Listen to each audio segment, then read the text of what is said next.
Keempat, sediakan salib dan nyalakan lilin. Kelima, siapkan hati untuk mengikuti perayaan Ekaristi. Keenam, fokus dan kusyuk berdoa sepenuh hati. Ketujuh, membuat tanda salib di awal dan di akhir perayaan Ekaristi. Kedelapan, cukup duduk, tidak perlu berdiri atau berlutut. Kesembilan, pada saat penerimaan komuni kudus, doakanlah doa komuni spiritual. Kesepuluh, bersyukur dapat mengikuti perayaan Ekaristi.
Keesokan harinya, kerumunan orang yang akan merayakan Paskah mendengar bahwa Yesus akan datang ke Yerusalem.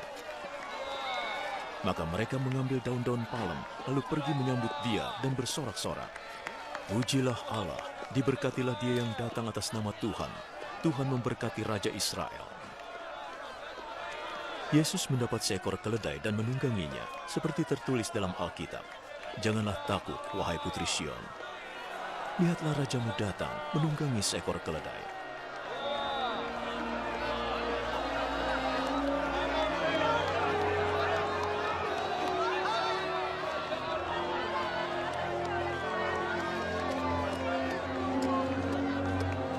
Saat itu murid-muridnya belum mengerti semua itu, tetapi setelah Yesus dibangkitkan dalam kemuliaan,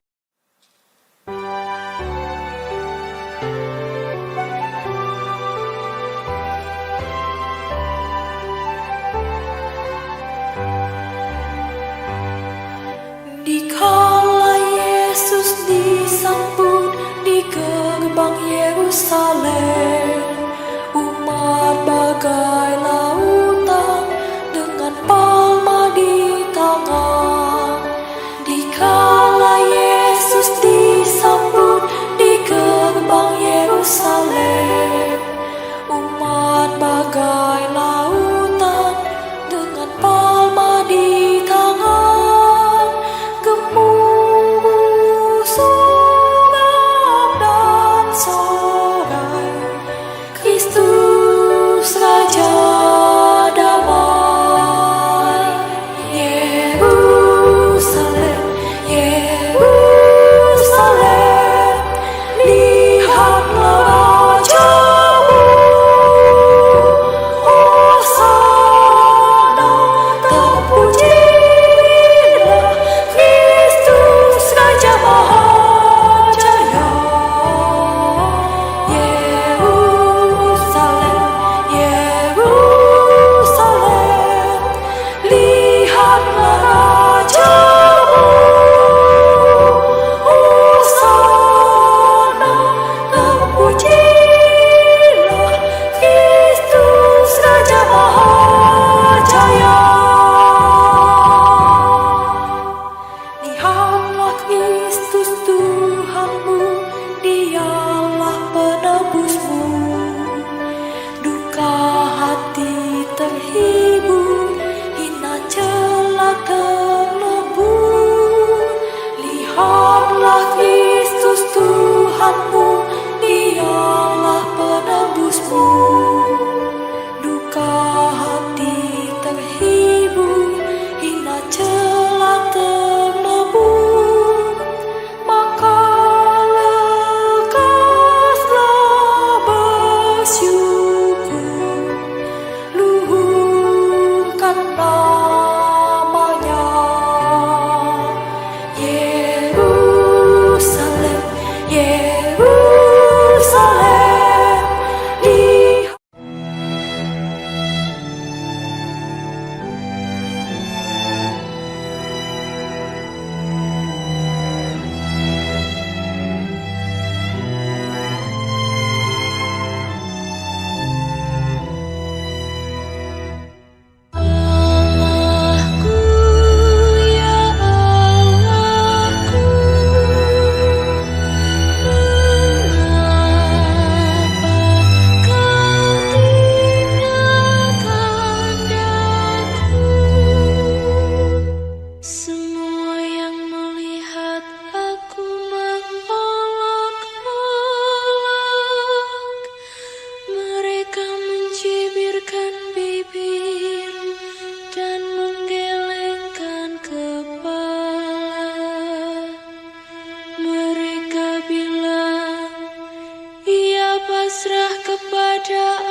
Tetapi Engkau Tuhan, janganlah jauh, ya kekuatanku, segeralah menolong aku. Allahku, ya Allahku,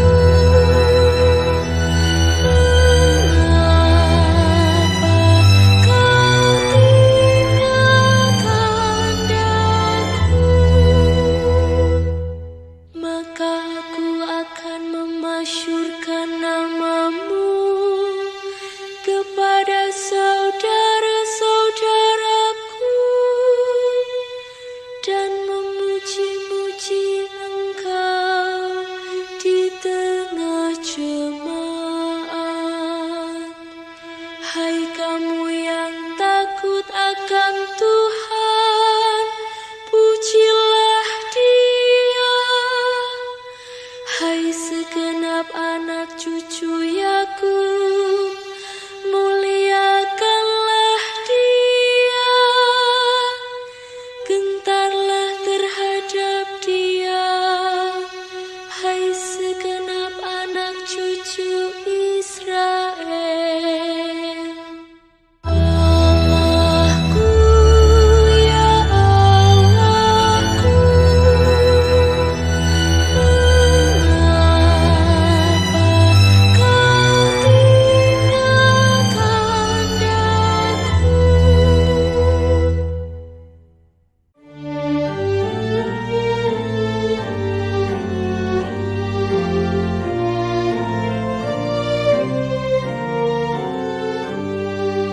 Terpujilah Kristus Tuhan, Raja mulia dan kekal.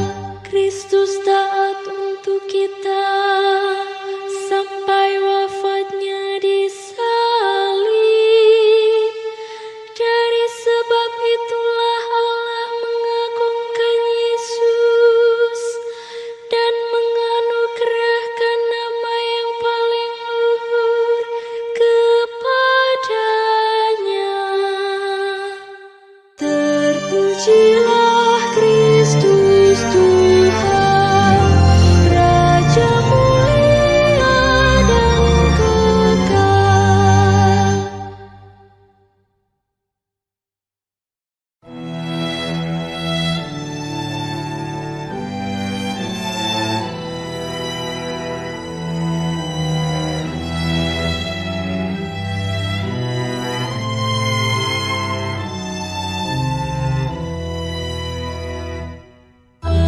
Allahku, ya Allahku, mengapa Kau tinggalkan daku? Semua yang melihat aku mengolok-olok, mereka mencibirkan bibir dan menggelengkan kepala.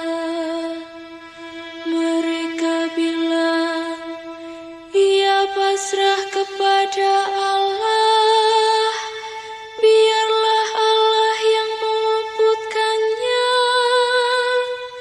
biarlah Allah melepaskannya. Bukankah Allah berkenan kepadanya? Allahku, ya Allahku,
depan padanya.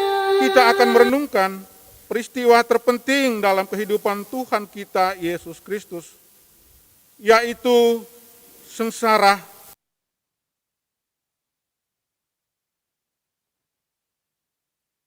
Suci akan diawali dengan perayaan yang mengenangkan Kristus yang disambut sebagai seorang raja di kota Yerusalem, dan sekaligus menjadi pernyataan yang sangat jelas bagi kita tentang kedudukan Yesus dalam hidup kita setiap hari. Untuk itulah, pada saat ini kita akan mengenangkan peristiwa masuknya Yesus ke Yerusalem dalam konteks kehidupan kita. Kita akan menyanyi dan melambaikan daun palma sebagai tanda bahwa kita pun menyambut Dia sebagai Raja dalam kehidupan kita. Sebagaimana dahulu dilaksanakan oleh orang-orang di Yerusalem ketika Yesus memasuki kota tersebut. Mari kita hening sejenak.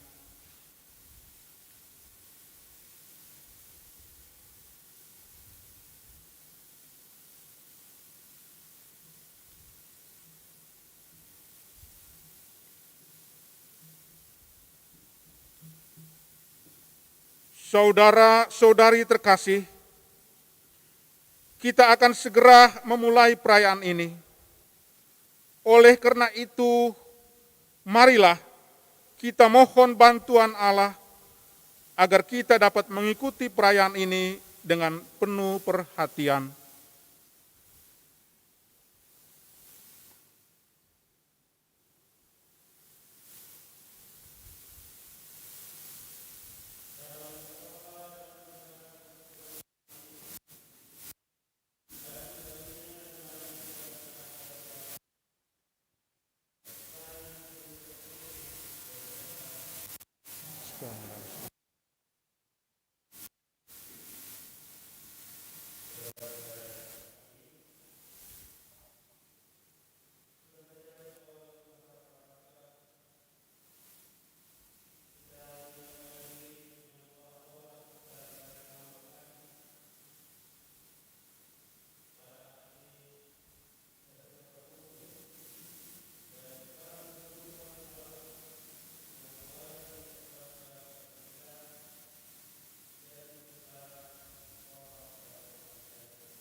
ketika Tuhan memasuki kota suci, putra-putri Ibrani mewartakan kebangkitan dan kehidupan.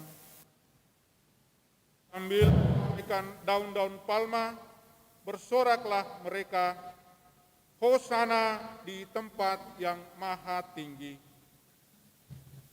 Ketika mendengar bahwa Yesus memasuki Yerusalem, keluarlah menyongsong dia, sampaikan daun palma, bersorak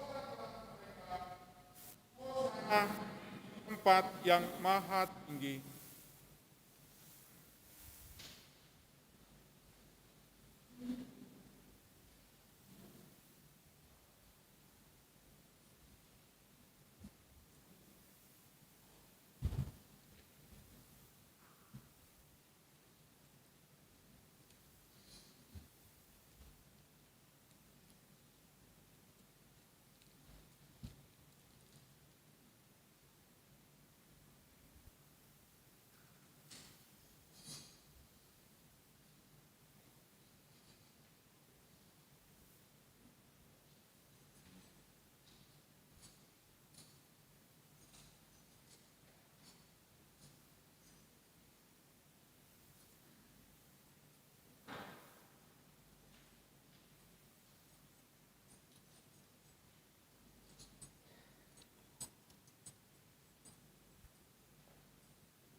Serta jadikanlah kami bersedia mengikuti jejaknya sambil memanggul salib kami sendiri.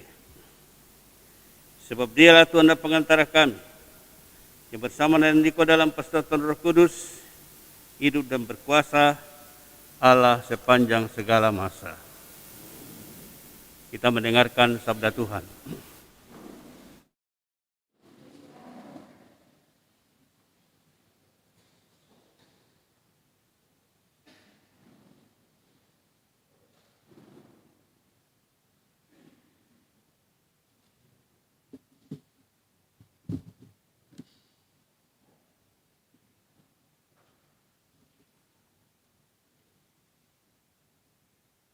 Bacaan dari kitab Yesaya. Tuhan Allah telah memberikan kepadaku lidah seorang murid, supaya dengan perkataanku aku dapat memberi semangat baru kepada orang yang letih lesu. Setiap pagi ia mempertajam pendengaranku untuk mendengar seperti seorang murid. Tuhan Allah telah membuka telingaku, dan aku tidak memberontak, tidak berpaling ke belakang. Aku memberi punggungku kepada orang-orang yang memukul aku, dan pipiku kepada orang-orang yang mencabuti janggutku. Aku tidak menyembunyikan mukaku ketika aku dinodai dan diludahi. Tetapi Tuhan Allah menolong aku, sebab itu aku tidak mendapat noda. Maka Aku meneguhkan hatiku seperti teguhnya gunung batu, karena aku tahu bahwa aku tidak akan mendapat malu. Demikianlah sabda Tuhan. Mazmur tanggapan dengan referen, Allahku, ya Allahku, mengapa kau tinggalkan daku? Allahku, ya Allahku, mengapa kau tinggalkan daku? Mereka bilang, ia berpasrah kepada Allah. Biarlah Allah yang meluputkannya, biarlah Allah melepaskannya. Bukankah Allah berkenan kepadanya? Referen, Allahku, ya Allahku, mengapa kau tinggalkan daku? Sekawanan anjing mengerumuni aku, gerombolan penjahat mengepung aku, mereka menusuk tangan dan kakiku. Segala tulangku dapat kuhitung. Referen, Allahku, ya Allahku, mengapa kau tinggalkan daku?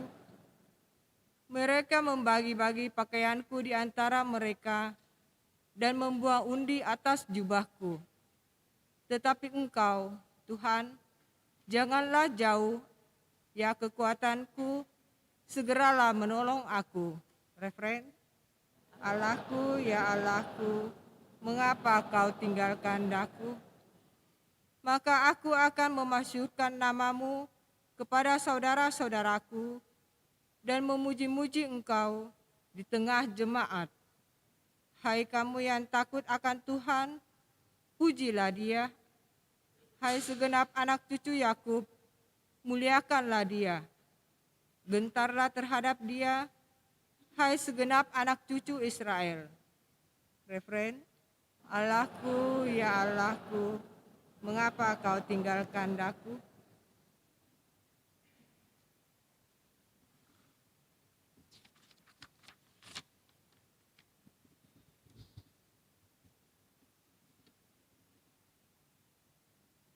Bacaan dari surat Rasul Paulus kepada jemaat di Filipi.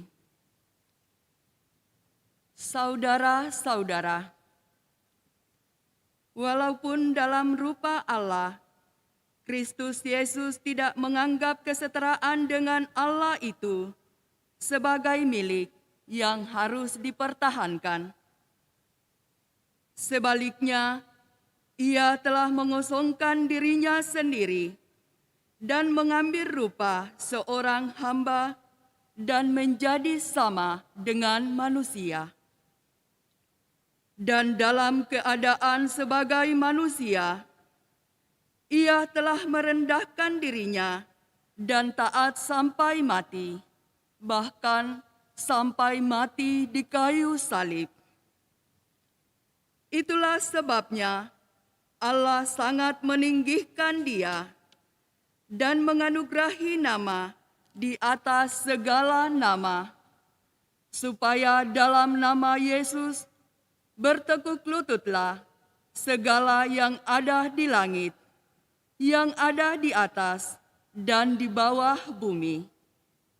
Dan bagi kemuliaan Allah Bapa, semua lidah mengakui Yesus Kristus adalah Tuhan.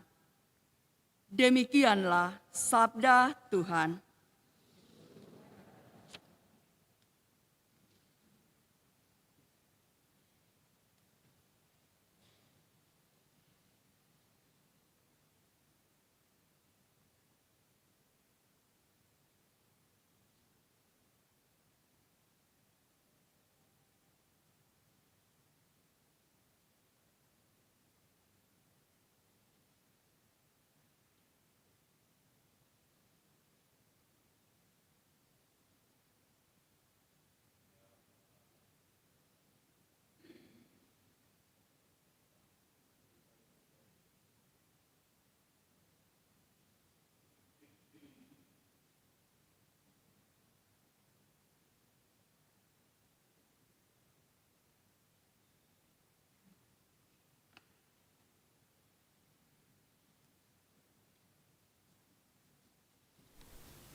Inilah kisah sengsara Tuhan kita Yesus Kristus menurut Markus. 2 hari lagi, Hari Raya Paskah dan Hari Raya Roti Tak Beragi akan dimulai. Imam-imam kepala dan para ahli Taurat mencari jalan untuk menangkap dan membunuh Yesus dengan tipu muslihat. Mereka berkata, jangan pada waktu perayaan, supaya jangan timbul keributan di antara rakyat. Yudas Iskariot, salah seorang dari ke-12 murid Yesus, pergi kepada imam kepala dengan maksud untuk menyerahkan Yesus kepada mereka. Para imam kepala sangat gembira waktu mendengar itu, dan mereka berjanji akan memberikan uang kepadanya. Maka Yudas mencari kesempatan yang baik untuk menyerahkan Yesus. Pada hari pertama, Hari Raya Roti Tak Beragi, dan pada waktu orang menyembelih domba Paskah, murid-murid berkata kepada Yesus, Ke tempat mana engkau kehendaki kami pergi untuk menyiapkan perjamuan Paskah bagimu? Lalu Yesus menyuruh 2 orang muridnya dengan pesan, pergilah ke kota, di sana kamu akan bertemu dengan seorang yang membawa kendi berisi air. Ikutilah dia dan katakanlah kepada pemilik rumah yang dimasukinya, Guru bertanya, di manakah ruangan yang disediakan bagiku untuk makan Paskah bersama dengan murid-muridku? Lalu orang itu akan menunjukkan kepadamu sebuah ruangan atas yang luas, yang sudah lengkap dan tersedia. Disitulah kamu harus menyiapkan perjamuan Paskah untuk kita.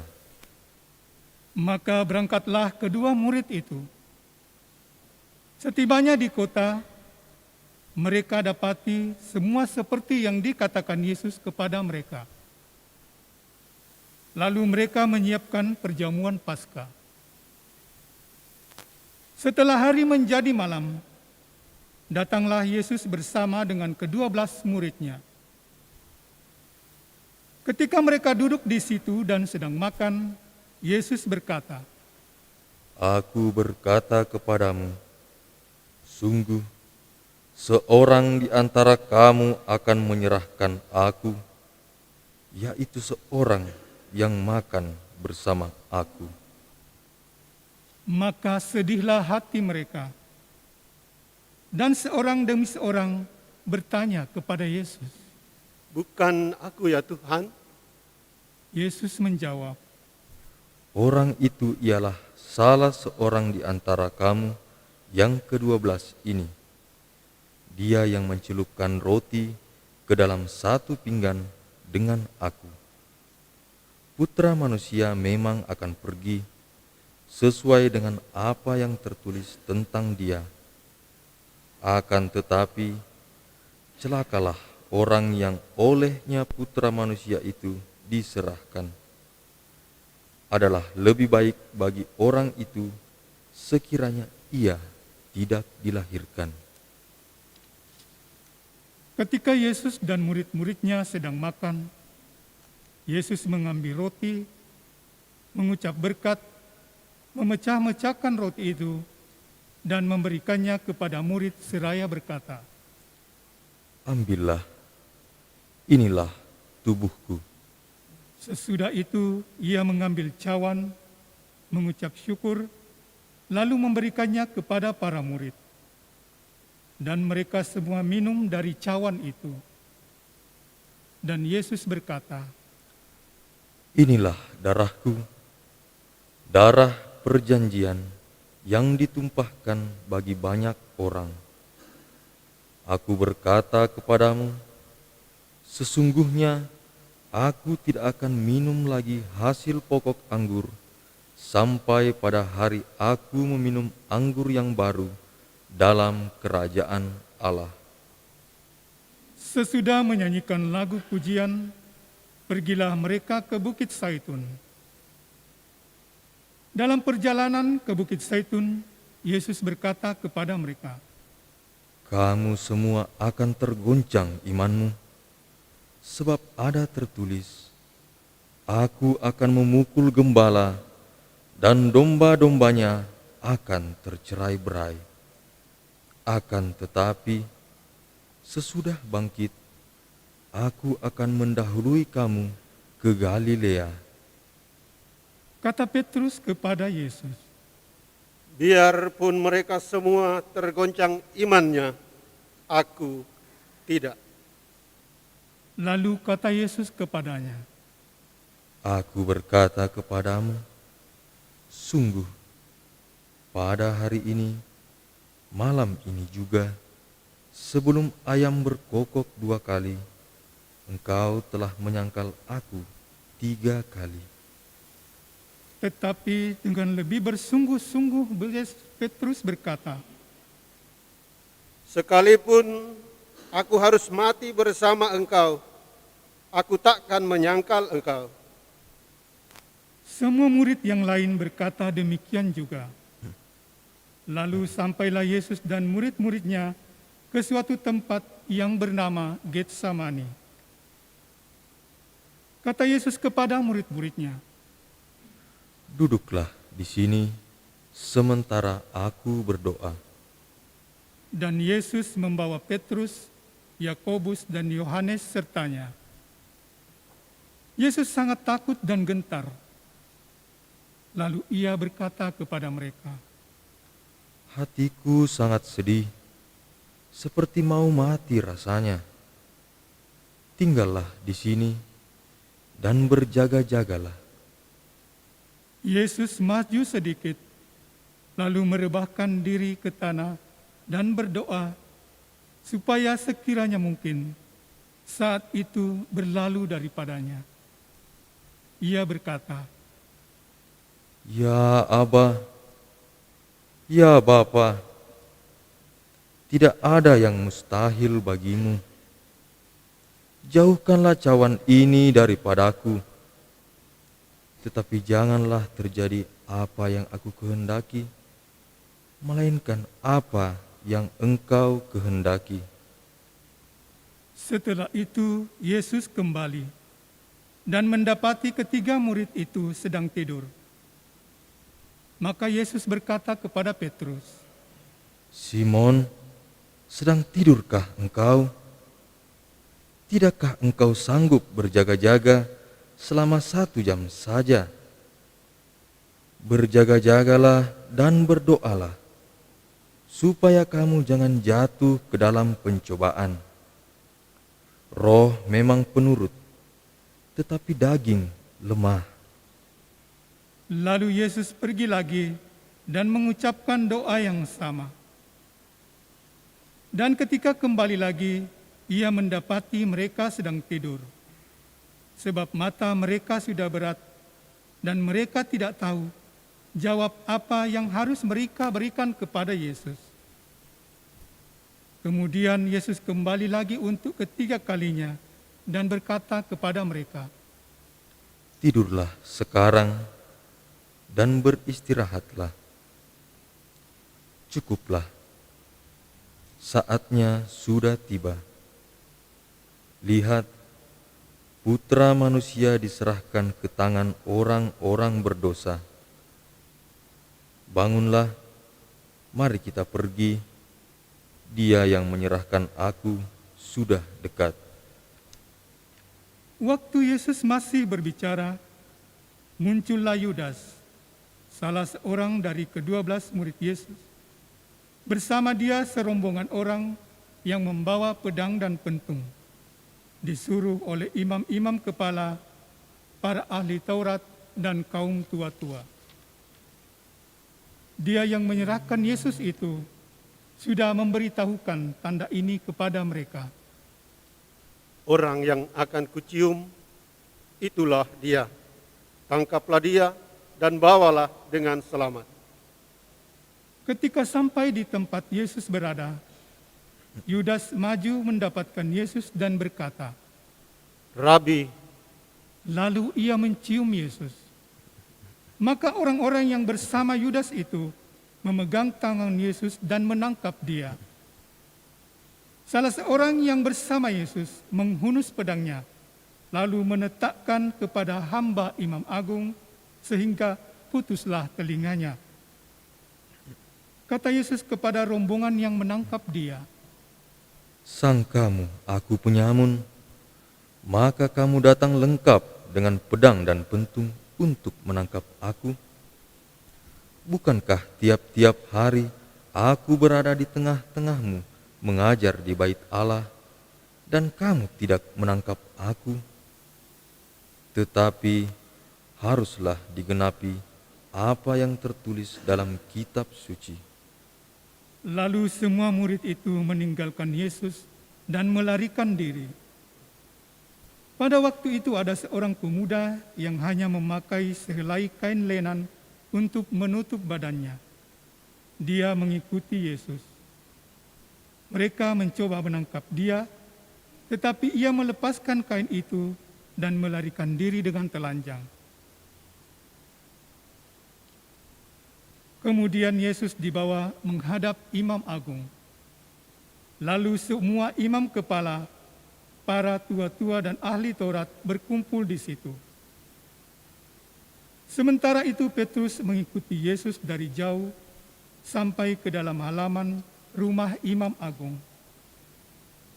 Di sana ia duduk di tengah para pengawal sambil berdiam dekat api. Imam-imam kepala, malah seluruh mahkamah agama, mencari kesalahan kesaksian melawan Yesus supaya ia dapat dihukum mati. Tetapi mereka tidak mendapati bukti apapun. Banyak juga orang yang mengucapkan kesaksian palsu tentang Yesus. Tetapi kesaksian-kesaksian itu tidak sesuai satu sama lain. Lalu beberapa orang naik saksi melawan Yesus dengan tuduhan palsu ini. kami telah mendengar orang ini berkata, aku akan merobohkan bait suci buatan tangan manusia ini, dan dalam 3 hari akan kudirikan yang lain yang bukan buatan tangan manusia. Dalam hal ini pun, kesaksian mereka tidak sesuai satu sama lain. Maka Imam Agung bangkit berdiri di tengah-tengah sidang dan bertanya kepada Yesus, Tidakkah engkau memberi jawab atas tuduhan-tuduhan para saksi ini terhadap engkau? tetapi Yesus tetap diam dan tidak menjawab apa-apa. Sekali lagi Imam Agung bertanya kepadanya, Apakah engkau Mesias, putra dari yang terpuji? jawab Yesus, Akulah dia. Kamu akan melihat Putra Manusia duduk di sebelah kanan dari Yang Maha Kuasa dan datang di tengah-tengah awan di langit. Maka Imam Agung mengoyakkan pakaiannya dan berkata, Untuk apa kita mencari saksi lagi? Kamu sudah mendengar hujatnya terhadap Allah. Bagaimana pendapatmu? lalu dengan suara bulat mereka memutuskan bahwa Yesus harus dihukum mati. Lalu mulailah beberapa orang meludahi dia dan menutupi mukanya serta menampar dia sambil berkata, Hei Nabi, cobalah terka. Malah para pengawal pun memukul dia. Pada waktu itu Petrus masih ada di bawah di halaman. Lalu datanglah seorang wanita pelayan Imam Agung, dan ketika melihat Petrus sedang berdiam dekat api, ia mengamat-amati muka Petrus dan berkata, Engkau juga salah seorang bersama dengan Yesus, orang Nazaret itu. Tetapi Petrus menyangkal dan berkata, Aku tidak tahu dan tidak mengerti apa yang kau maksudkan. Lalu Petrus pergi ke serambi muka. Pada waktu itu terdengarlah seekor ayam berkokok. Ketika pelayan yang sama melihat Petrus lagi, berkatalah ia kepada orang di situ, Orang ini adalah salah seorang dari mereka. tetapi sekali lagi Petrus menyangkal. Tak lama kemudian orang-orang yang ada di situ berkata juga kepada Petrus, Engkau pasti salah seorang dari mereka, apalagi engkau seorang Galilea. maka mulailah Petrus mengutuk dan bersumpah katanya. Aku tidak kenal orang yang kamu sebut-sebut ini. Dan pada saat itu juga berkokoklah ayam untuk kedua kalinya. Maka teringatlah Petrus bahwa Yesus telah berkata kepadanya, sebelum ayam berkokok 2 kali, engkau akan menyangkal aku 3 kali. Lalu menangislah Petrus dengan terseduh-seduh. Pagi-pagi benar, imam-imam kepala bersama kaum tua-tua dan para ahli Taurat, serta seluruh mahkamah agama, sudah bulat mufakatnya. Lalu Yesus dibelenggu, lalu mengantar mereka dia dan menyerahkan dia kepada Pilatus. Pilatus berkata kepada Yesus, Engkaukah raja orang Yahudi? jawab Yesus. Engkau sendiri mengatakannya. Lalu imam-imam kepala mengajukan banyak tuduhan terhadap dia. Pilatus bertanya lagi kepada Yesus, Tidakkah engkau memberi jawab? Lihat, betapa banyaklah tuduhan mereka terhadap engkau. tetapi Yesus sama sekali tidak menjawab, sehingga Pilatus merasa heran. Telah menjadi kebiasaan untuk membebaskan satu orang hukuman pada tiap-tiap hari raya menurut permintaan orang banyak. Pada waktu itu ada seorang yang bernama Barabas. Dia berada dalam tahanan bersama beberapa pemberontak lain. Mereka telah melakukan pembunuhan dalam suatu pemberontakan. Maka datanglah orang banyak dan meminta supaya kebiasaan itu diikuti juga. Pilatus menjawab mereka dan bertanya, Apakah kamu menghendaki supaya aku melepaskan raja orang Yahudi ini? Pilatus memang mengetahui bahwa imam kepala telah menyerahkan Yesus karena iri hati. Tetapi imam-imam kepala menghasut orang banyak supaya meminta agar Barabaslah yang dilepaskan bagi mereka. Pilatus sekali lagi menjawab dan bertanya kepada mereka, Kalau begitu, apa yang harus kubuat dengan dia yang kamu sebut raja orang Yahudi ini? mereka berteriak. Salibkan dia. Lalu Pilatus berkata kepada mereka, Tetapi kejahatan apa yang telah dilakukannya? namun dengan semakin keras mereka berteriak. Salibkan dia. Dan karena ingin memuaskan hati orang banyak itu, maka Pilatus melepaskan Barabas bagi mereka. Tetapi ia menyuruh supaya Yesus didera. Kemudian dia menyerahkan dia untuk disalibkan. Kemudian serdadu-serdadu membawa Yesus ke dalam istana, yaitu gedung pengadilan, dan memanggil seluruh pasukan berkumpul. Mereka mengenakan sebuah mantel berwarna ungu kepada Yesus, menganyam sebuah mahkota duri dan menaruhnya di atas kepala Yesus. Kemudian mereka memberi hormat kepadanya, katanya, Salam, hai raja orang Yahudi. Mereka memukul kepala Yesus dengan bulu, meludahi dia dan berlutut menyembah dia. Sesudah mengolok-olok dia, mereka menanggalkan mantul ungu itu daripadanya dan mengenakan pakaiannya sendiri. Kemudian Yesus dibawa keluar untuk disalibkan.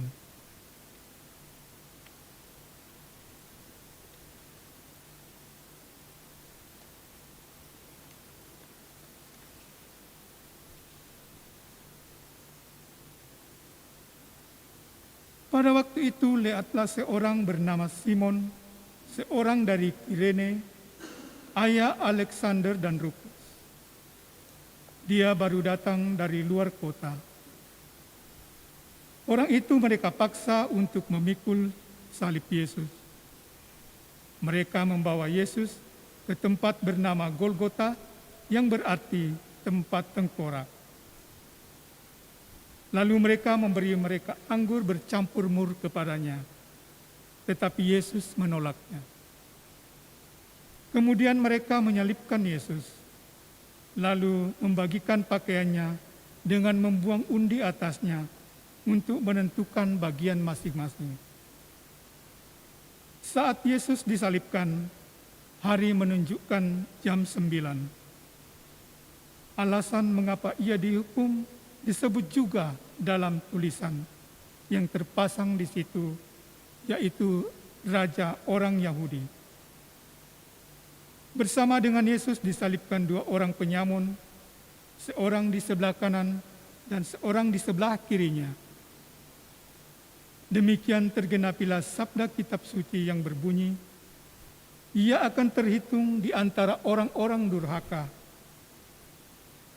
Orang-orang yang lewat di sana mengejek Yesus, dan sambil menggelengkan kepala mereka berkata, Hai engkau yang mau merobohkan bait suci dan mau membangunnya kembali dalam 3 hari, turunlah dari salib dan selamatkanlah dirimu.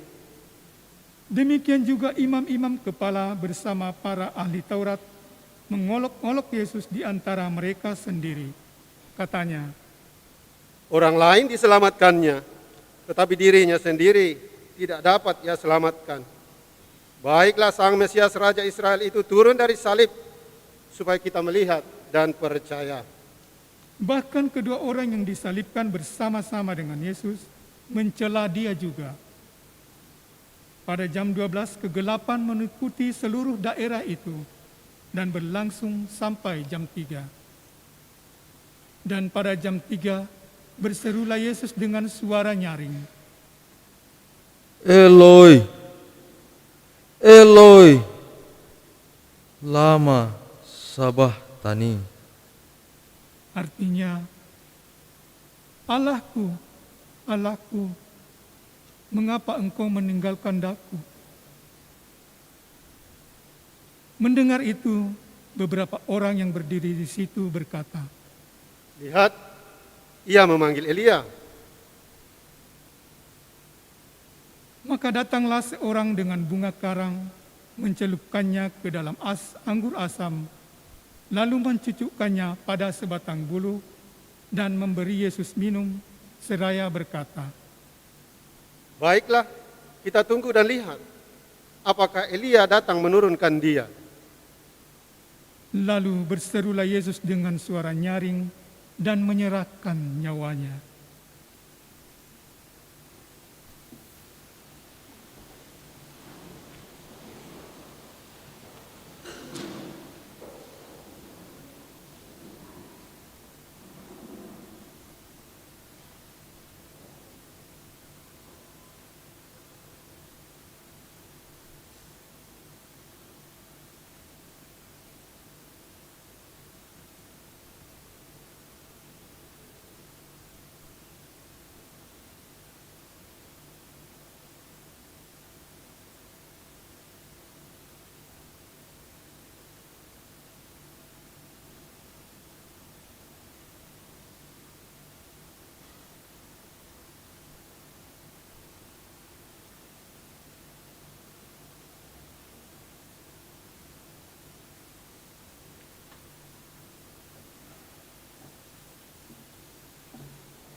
Ketika itu tabir bait suci terbelah dua dari atas sampai ke bawah.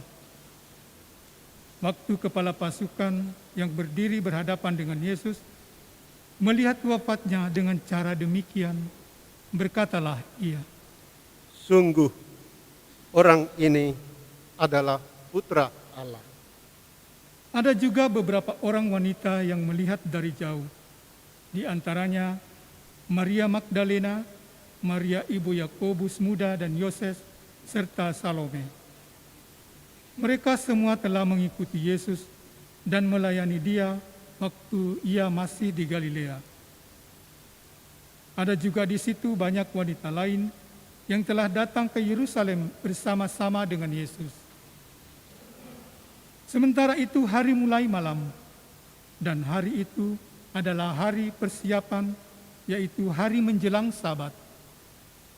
Karena itu, Yusuf dari Arimatea, seorang dari anggota Majelis Agung yang terkemuka, yang juga menantikan kerajaan Allah, memberanikan diri menghadap Pilatus dan meminta supaya jenazah Yesus. Pilatus heran waktu mendengar bahwa Yesus sudah mati. Maka ia memanggil kepala pasukan dan bertanya kepadanya, apakah benar Yesus sudah mati?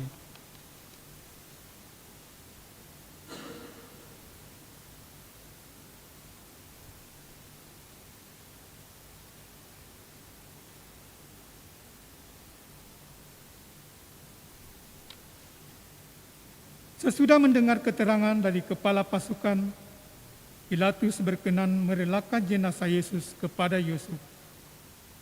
Lalu Yusuf membeli kain lenan, kemudian menurunkan jenazah Yesus dari salib dan mengapaninya dengan kain lenan itu. Lalu ia membaringkan jenazah Yesus di dalam sebuah kubur yang digali dalam bukit batu. Kemudian digulingkannya sebuah batu ke pintu kubur itu. Maria Magdalena dan Maria ibu Yoses melihat tempat jenazah Yesus dibaringkan.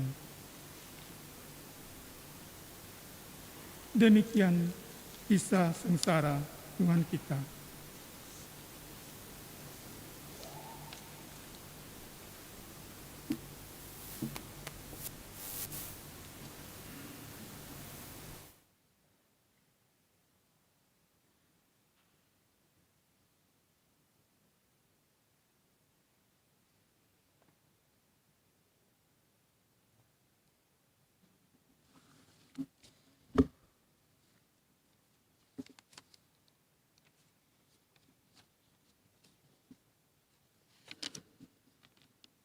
Saudara-saudara kekasih,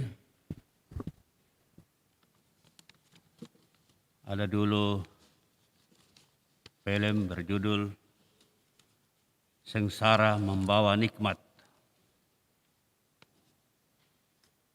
Yang kita renungkan hari ini kebalikan, nikmat menjadi sengsara.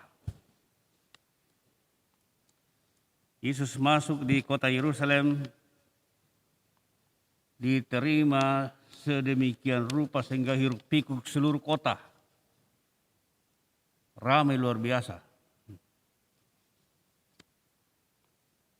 Orang mengambil ranting-ranting, daun-daun, angkat mengeluhkan Yesus.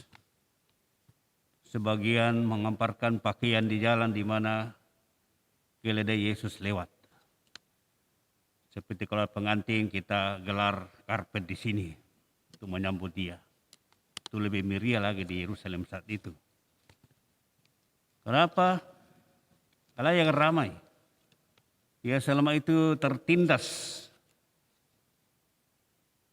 penjajahan Romawi dan juga tekanan-tekanan dari peraturan-peraturan kaum Farisi. Mereka seperti sudah muak dengan segala macam tekanan itu. Dan Yesus dalam pengajarannya sering mengatakan bahwa kerajaan Allah akan segera datang. Bahkan sudah ada di tengah-tengah kamu. Kerjaan Allah itu adalah kerja Allah membebaskan orang dari penderitaan, dari sakit penyakit, dari peperangan dan berbagai macam belenggu. Dan mereka sangat mengharapkan itu, apalagi mereka sudah menyaksikan di berbagai tempat, khususnya daerah Galilea, betapa banyak mujizat yang dilakukan Yesus. Orang buta sejak lahir dapat melihat. Orang timpang langsung berjalan. Bahkan orang mati bisa bangkit kembali. Pada saat itu beberapa hari sebelumnya, Yesus membangkitkan Lazarus di Betani. Jadi berita tentang kebangkitan Lazarus itu oleh Yesus itu masih hangat diceritakan di Yerusalem. Maka masuk akal kalau Yesus masuk di situ dan sangat dielu-elukan.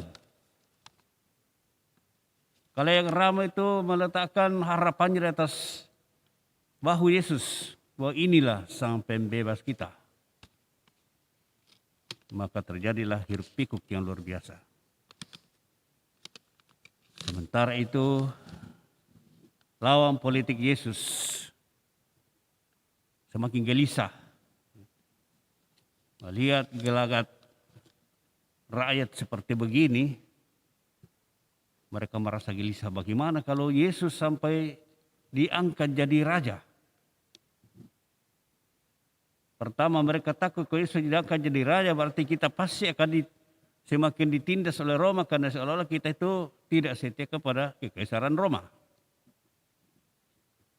Yang kedua, Yesus itu kenapa dia menjadi raja sedangkan kita di sini orang Yerusalem tidak diangkat jadi raja.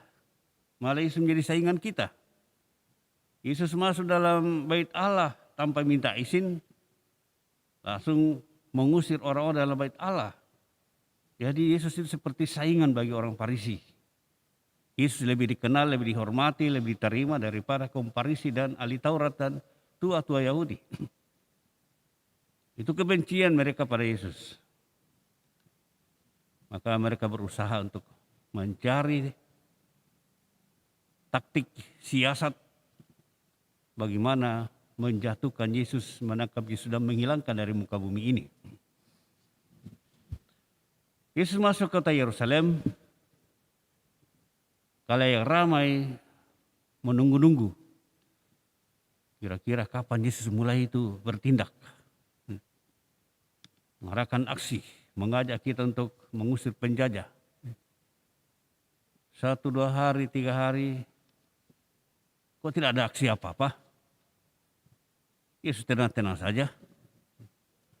Sementara itu provokasi kaum Farisi ahli Taurat sudah menyusup di mana-mana untuk membenci Tuhan Yesus. Hoaks berjalan. Dan bahkan ada yang mengatakan tentu saja bahwa kalau kamu memihak itu, kamu pasti akan dibenci dan diusir dari negerimu ini. Jadi mulai intimidasi berjalan. Akhirnya karena rakyat tidak melihat aksi-aksi revolusioner Yesus, harapan-harapan mereka bahwa akan terjadi revolusi, pengusiran kaum penjajah dan seterusnya tidak terjadi, otak mereka dicuci oleh kaum Farisi. Maka ketika tiba saatnya Yesus ditangkap, tidak lagi satu orang yang berkutik untuk membela dia. Murid-murid juga lari. Murid-murid juga yang selama ini mempertaruhkan hidupnya mengikuti Yesus. Tentu dengan iming-iming nanti kalau Yesus mendirikan kerajaannya, kita 12 orang pasti mendapat posisi penting. Jangan pikir bahwa mereka langsung beriman seperti setelah Yesus bangkit. Mereka baru beriman sungguh-sungguh ketika melihat bahwa Yesus bangkit. Dan terutama ketika sudah diberi kekuatan oleh Roh Kudus. Tapi sebelumnya masih seperti kita biasa. Perhitungan manusia banyak di dalamnya. Ketika Yesus ditangkap, mereka lari semua. Bahkan Petrus menyangkal.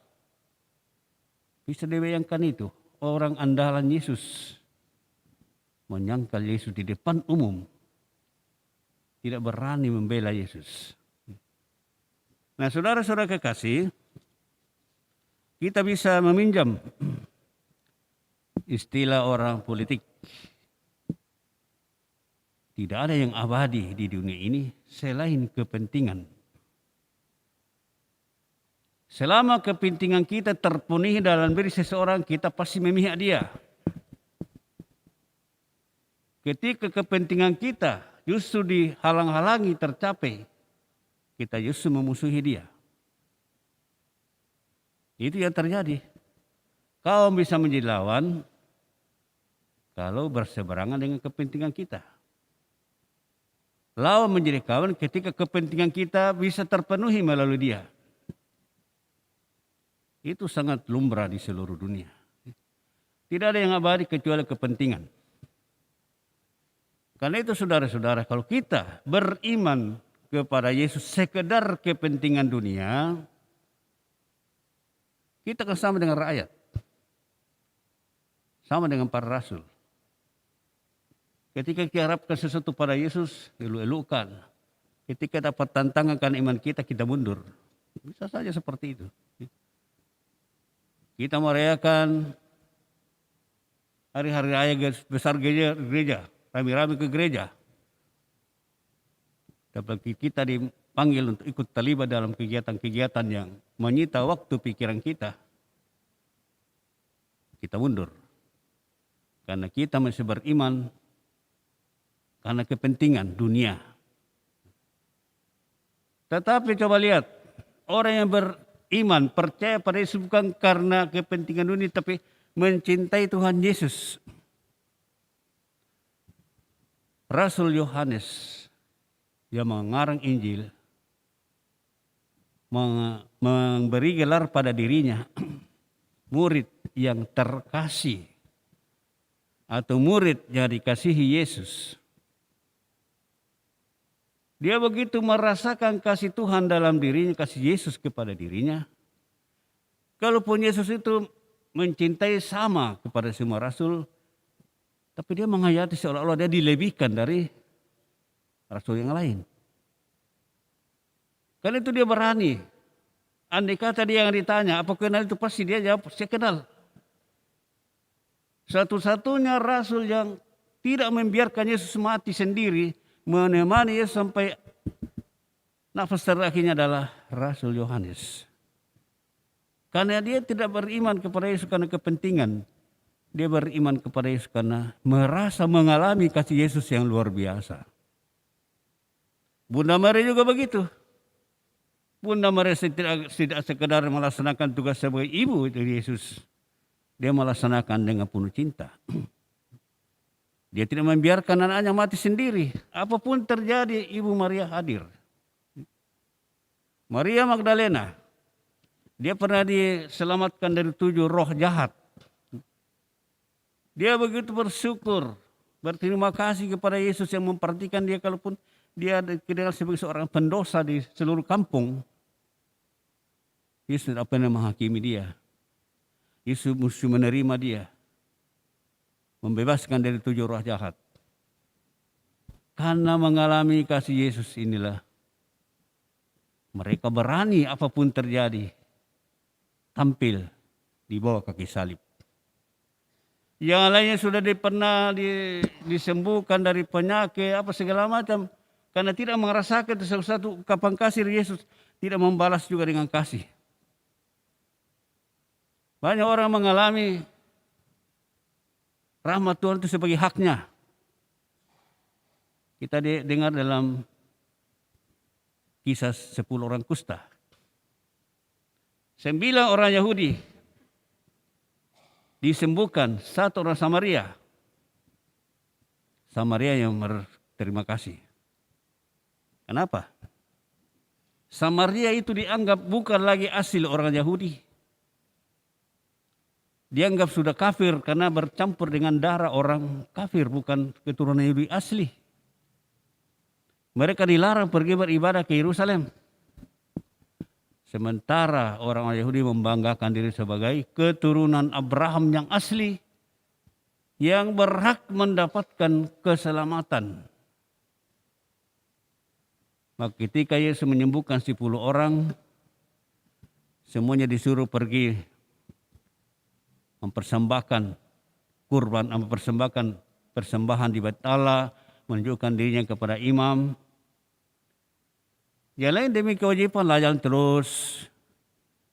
Samaria yang kaget, loh kok saya juga disembuhkan, pada sini orang kafir. Saya tidak berhak atas keselamatan Yahudi yang mereka bangga-banggakan selama ini. Kok saya juga diselamatkan? Dia kembali bersyukur. Tidak pusing dengan kewajiban. Yesus yang penting dulu. Yalah itu jalan terus. Mereka berpikir, itu kan haknya.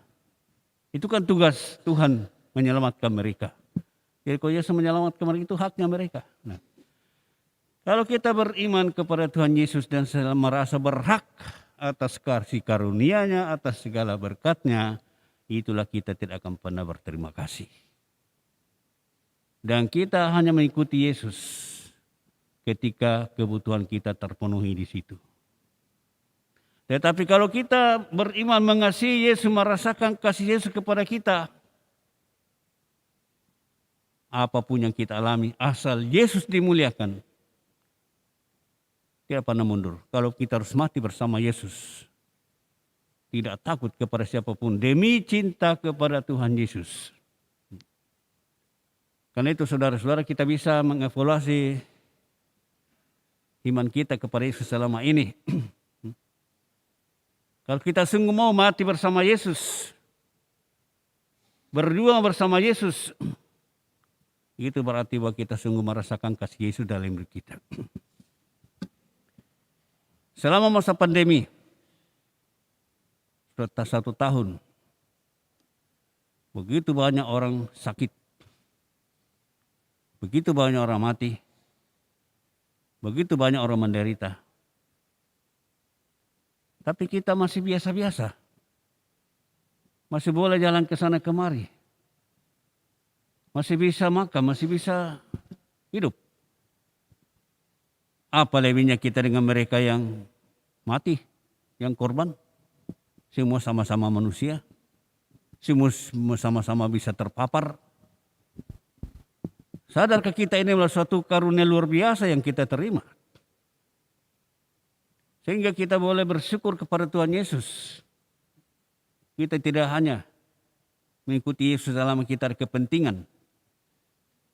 Ketika kepentingan kita terpenuhi, kita memusuhi seperti khalayak ramai. Kita hanya berdoa ketika doa kita dikabulkan. Ketika kita susah. Ketika doa kita tidak kabulkan, mari marah-marah sama Tuhan. Tidak mau lagi berdoa. Ketika kita mengalami penderitaan, mulai marah-marah sama Tuhan. Nah, inilah iman yang seperti tadi, iman kepentingan. Bukan iman karena cinta. Mari kita belajar pada Rasul Yohanes. Semua orang dikasihi Yesus dengan cinta yang sama. Tapi dia menghayati dirinya sebagai orang diistimewakan oleh Yesus. Sehingga dalam menulis Injilnya dia menggelar dirinya murid yang terkasih. Dalam perjuangan malam terakhir dikatakan Yesus itu berbisik kepada murid yang terkasih. Dia dirinya itu. Dia tidak mengatakan berbisik kepada saya. Berbicara murid yang terkasih berdiri di kaki salib. Dia tetap menyebut dirinya murid terkasih. Yesus tidak membeda-bedakan kita sama semua. Tapi apakah kita merasakan kasih Yesus itu seperti Yohanes? Bunda Maria begitu mengasihi putranya. Apakah kita mengasihi Yesus seperti Bunda Maria mengasihi putranya? Maria Magdalena yang mendapatkan karunia luar biasa perhatian dari Yesus. Apakah kita mensyukurinya juga sehingga kita rela mati-matian untuk Yesus? Nah, iman kita ini tidak harus jadi martir. Tidak usah kita tunggu nanti ada orang mau potong leher kita baru kita berani membela Yesus. Tapi ketika kita ditawari, tolong ya, urus rukunmu baik-baik. Disitulah sekolah ini Yesus. Urus liturgi baik-baik ya, disitulah sekolah ini Yesus. Urus tugas-tugas ini supaya Tuhan dimuliakan. Kalau dengan senang hati dan penuh sukacita kita menerima itu dan ingin memuliakan Yesus, itulah iman yang penuh kasih. Iman yang berkasih, bukan iman yang berkepentingan. Tetapi kita mulai berpikir, habis waktuku, apa saya perlu dari situ?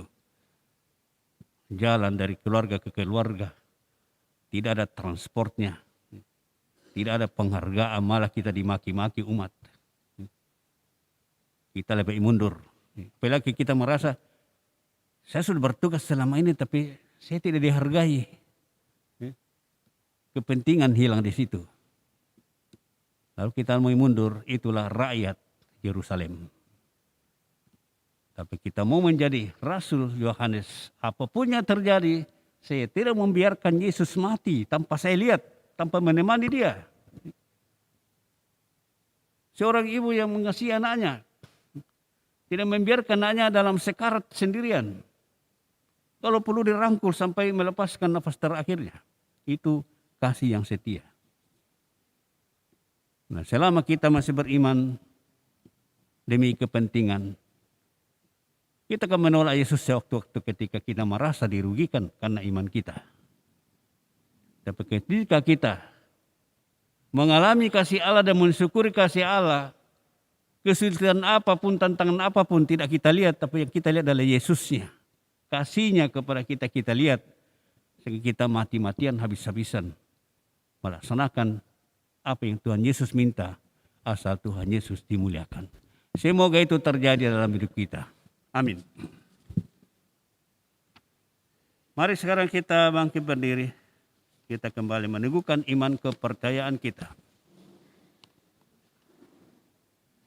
Aku percaya akan Allah, Bapa yang Maha Kuasa, Pencipta langit dan bumi, dan akan Yesus Kristus Putranya yang tunggal Tuhan kita, yang dikandung dari Roh Kudus, dilahirkan oleh Perawan Maria, yang menderita sengsara dalam pemerintahan Pontius Pilatus, disalibkan, wafat dan dimakamkan, yang turun ke tempat penantian pada hari ketiga, bangkit dari antara orang mati.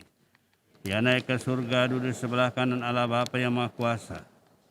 Dari situ ia akan datang mengadili orang hidup dan yang mati. Aku percaya akan Roh Kudus, Gereja Katolik yang kudus, persekutuan para kudus, pengampunan dosa, kebangkitan badan, kehidupan kekal. Kita bersatu dalam doa umat.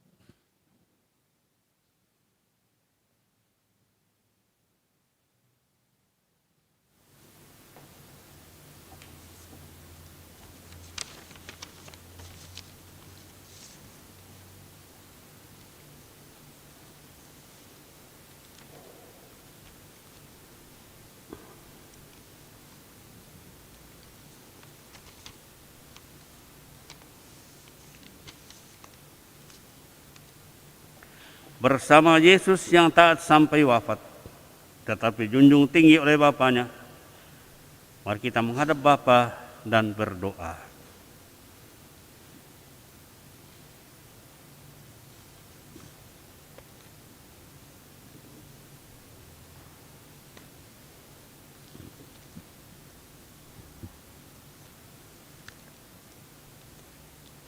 Bagi gereja yang menderita, ya Bapa yang Maha Kuasa, tabahkanlah mereka yang menderita, dihina, dianiaya, dan difitnah karena imannya, agar mereka tetap berpengharapan bahwa sesudah cobaan akan datang pembebasan.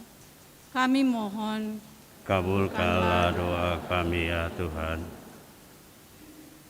bagi para pemimpin masyarakat, ya Bapa yang Maha Kuasa, dampingilah para pemimpin masyarakat kami agar dengan tabah tetap memperjuangkan kesejahteraan umum dan tidak tergoda untuk mementingkan kepentingan diri sendiri. Kami mohon, Kabulkanlah doa kami ya Tuhan. bagi sanak saudara yang menderita, ya Bapa yang penuh kasih, berkatilah dan dampingilah saudara-saudara kami yang menderita, agar dengan rela dan penuh iman mempersatukan penderitaannya dengan penderitaan Kristus demi keselamatan sesama. Kami mohon, kabulkanlah doa kami ya Tuhan. Bagi kita sendiri yang berkumpul di sekitar altar ini, ya Bapa yang Maha Murah, curahilah kami semangat Yesus Kristus Putramu, agar kami dapat saling membantu dalam memanggul salib kami sehari-hari, dalam mengikuti jejak Yesus Putramu. Kami mohon, kabulkanlah doa kami ya Tuhan. Kami bersyukur kepadamu ya Bapa, bersama salah seorang saudara kami dalam paroki ini, yang telah kau kabulkan doa novenanya 3 Salam Maria. Kami juga bersyukur atas ulang tahun Gloria Selin yang kelima dan ulang tahun pernikahan Octavianus Buaraka dan Natalia Yutara. Kami bersyukur atas wisida Andika dan bersyukur bersama dengan Yoice Mary Melolo atas hari ulang tahunnya. Tuhan, semuanya terjadi karena kasih karunia-Mu tanpa jasa kami yang Kau memberikannya kepada kami, pada saudara-saudara kami ini. Maka semoga nama-Mu semakin dipuja dalam kehidupan saudara-saudara kami ini. Semua mereka merasakan bahwa Kau mencintai mereka, sehingga juga semakin mencintai Engkau mereka, melindungi mereka dalam hidupnya akan datang. Kami mohon, kita mohon keselamatan arwah saudara-saudara kita yang telah dipanggil Tuhan, Ibu Margareta Lomo, Ibu Teresia M. Pemba, almarhum Lambertus Suka, juga mengenang 40 harinya Ibu Elizabeth Kusuma Harimurti. Bapa, terima kasih Putra-Mu telah menebus kami dengan sengsaranya secara gratis. Maka semoga derita Putra-Mu yang hari ini kami kenangkan membebaskan saudara-saudara kami dari hukuman, dari api penyucian, dan memberikan mereka kebahagiaan abadi di sisi-Mu. Kami mohon, kita berdoa untuk hidup kita masing-masing.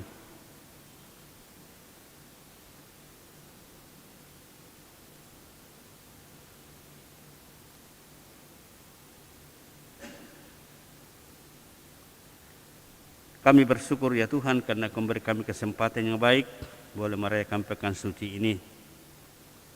Semoga perayaan ini bukannya sekadar ritual yang membuat kami puas sesaat, tetapi sungguh memuliakan Dikau.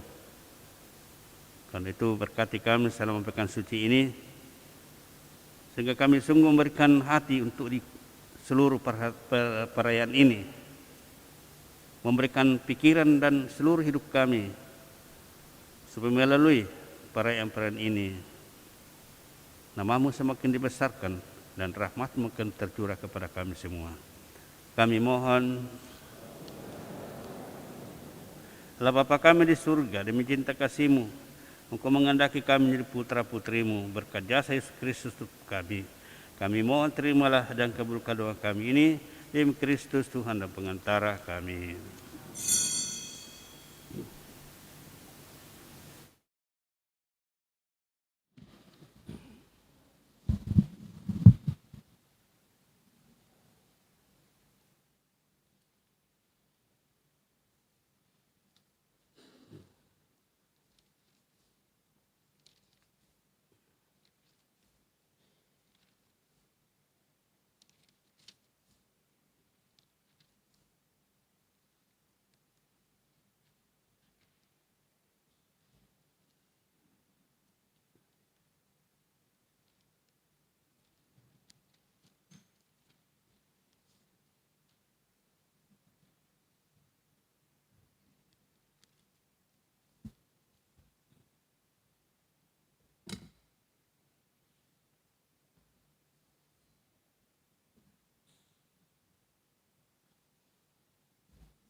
persembahan, tolong diangkat. Suster, tolong angkat hosti di situ ke sini. Suster.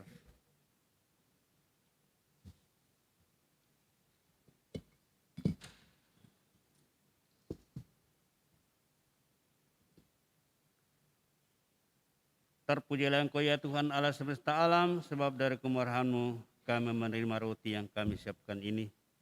Inilah hasil ribu usaha manusia yang kami akan menjadi roti kehidupan. Pujilah Allah selama-lamanya.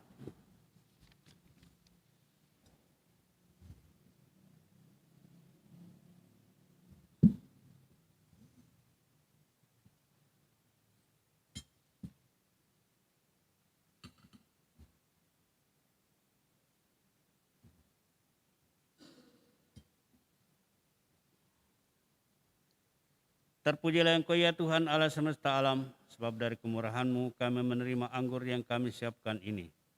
Inilah hasil dari pohon anggur dan usaha manusia yang kami akan menjadi minuman rohani. Pujilah Allah selama-lamanya.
Berdoalah saudara-saudari, supaya persembahanku dan persembahanmu berkenan kepada Allah, Bapa yang Maha Kuasa.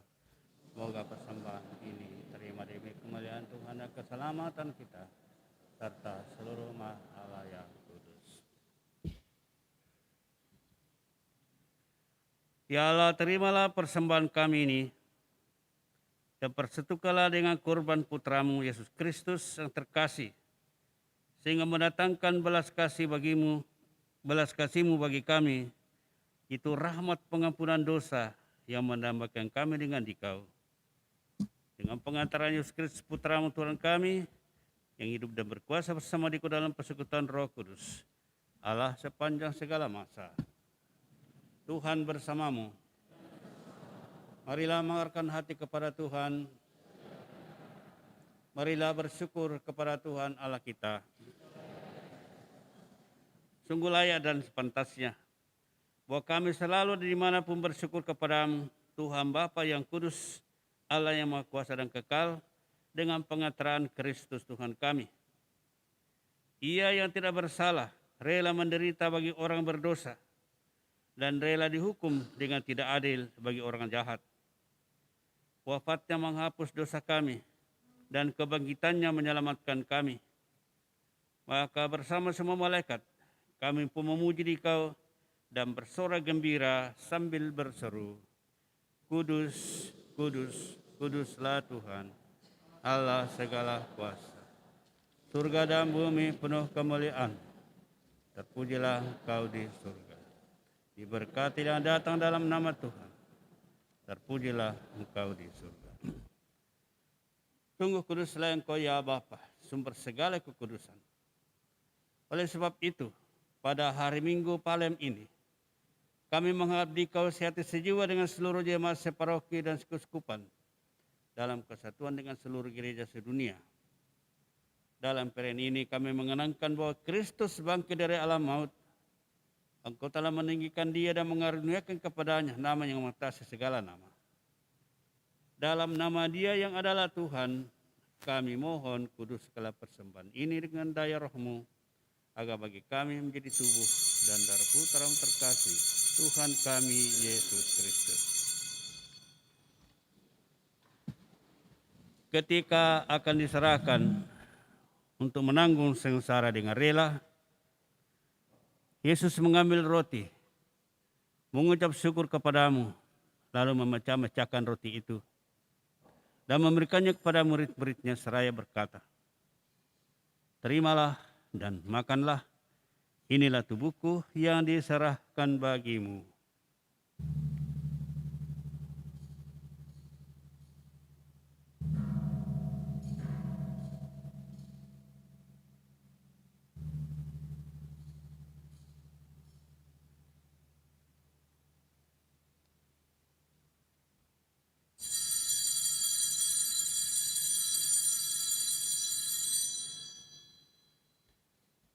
Demikian pula sesudah perjamuan, Yesus mengambil piala.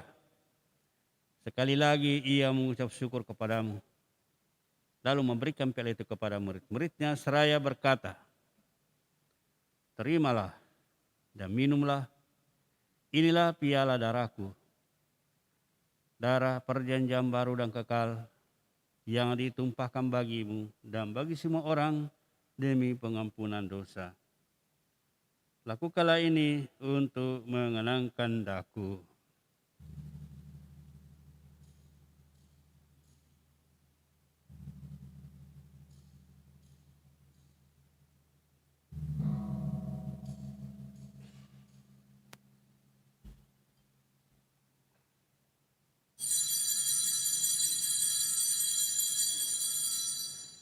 Marilah menyatakan misteri iman kita. Wafat Kristus kita maklumkan, kebangkitannya kita muliakan, kedatangannya kita rindukan. Sambil mengenangkan wafat dan kebangkitan Kristus, kami mempersembahkan kepadamu ya Bapa, roti kehidupan dan piala keselamatan. Kami bersyukur sebab kami Engkau anggap layak menghadap Engkau dan berbakti kepadamu. Kami mohon agar kami yang menerima tubuh dan darah Kristus dihimpun menjadi satu umat oleh Roh Kudus. Bapa, perhatikanlah gerejamu yang tersebar seluruh bumi. Sempurnakanlah umat dalam cinta kasih, dalam persatuan dengan Paus kami Fransiskus dan Uskup kami Yohanes, serta para imam, diakon, dan semua pelayan sabdamu. Ingatlah akan saudara-saudari kami yang beriman yang telah meninggal dengan harapan akan bangkit. Akan semua orang yang telah berpulang dalam kerahiman-Mu. Terimalah mereka dalam cahaya wajah-Mu. Kasihanilah kami semua, agar kami Kau terima dalam kebahagiaan abadi, bersama Santa Maria, perawan dan Bunda Allah, bersama para rasul semua orang kudus, dari masa ke masa, yang hidupnya berkenan di hati-Mu. Semoga kami pun Kau perkenankan, turut serta memuji dan memuliakan Dikau, dengan pengantaraan Yesus Kristus Putra-Mu. Dengan pengantaraan Kristus, bersama Dia dan dalam Dia, bagi-Mu Allah Bapa yang Maha Kuasa, dalam persekutuan dengan Roh Kudus, segala hormat dan kemuliaan sepanjang segala masa. Atas petunjuk penyelamat kita dan menurut ajaran ilahi, maka beranilah kita berdoa. Bapa kami yang ada di surga, dimuliakanlah namamu, datanglah kerajaanmu, jadilah kehendak-Mu di atas bumi seperti di dalam surga. Berilah kami rezeki pada hari ini, dan ampunilah kesalahan kami, seperti kami pun mengampuni yang bersalah kepada kami. Dan janganlah masukkan kami ke dalam pencobaan, tetapi bebaskanlah kami dari yang jahat. Ya Bapa, bebaskanlah kami dari segala yang jahat, dan berilah kami damai-Mu. Kasihani dan bantulah kami, supaya selalu bersih dari noda dosa, dan terhindar segala gangguan, sehingga kami dapat hidup dengan tenteram, sambil mengharapkan kedatangan penyelamat kami, Yesus Kristus.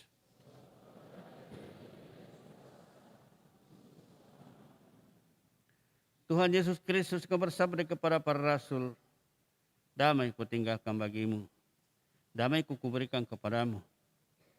Jangan memperhitungkan dosa kami, sepertikalah iman gerejamu, dan restuilah kami supaya hidup bersatu dengan rukun, sesuai dengan kehendak-Mu. Sebab Engkaulah pengantara kami, kini dan sepanjang masa. Damai Tuhan bersamamu.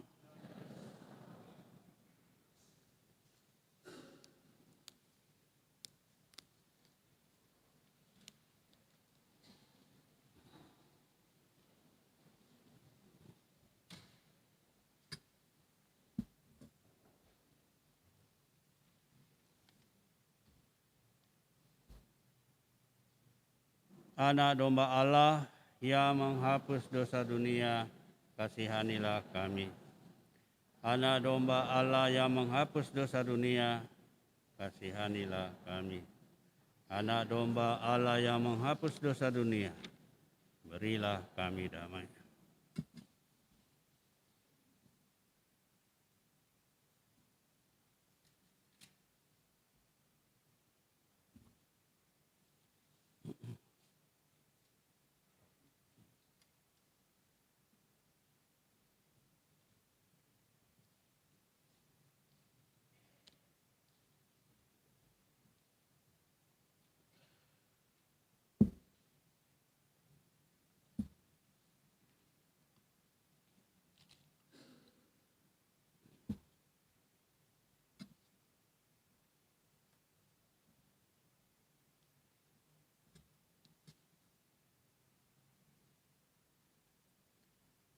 Saudara-saudara terkasih, inilah anak domba Allah yang menghapus dosa dunia.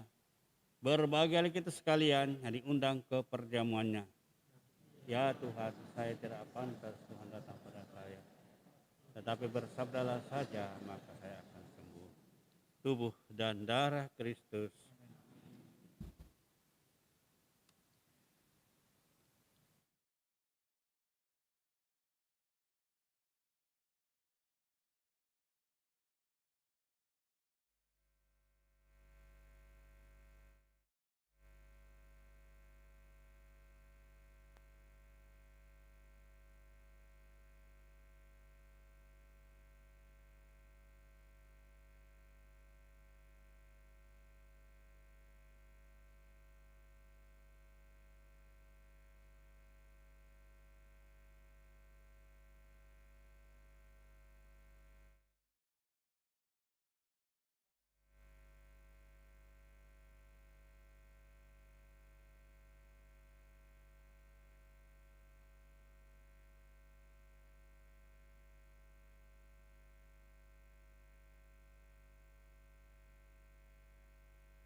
mengenai penyambutan tubuh Kristus.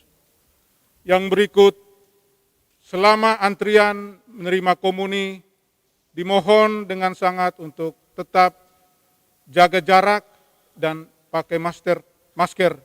Sedapat mungkin Ibu Bapak memakai hand sanitizer. Terima kasih.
mencintaimu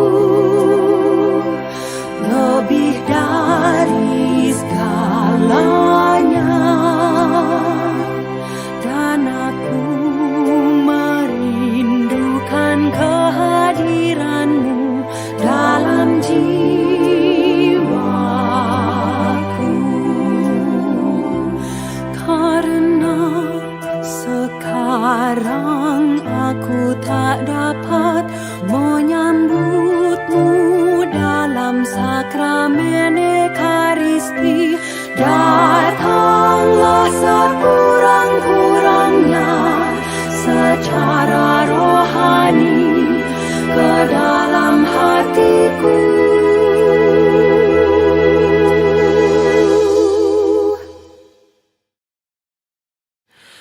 Karena Engkau hadir di sini, aku memelukmu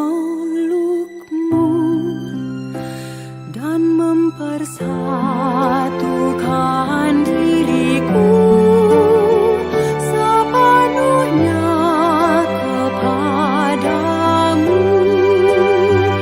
Jangan biarkan aku terpisah daripadamu.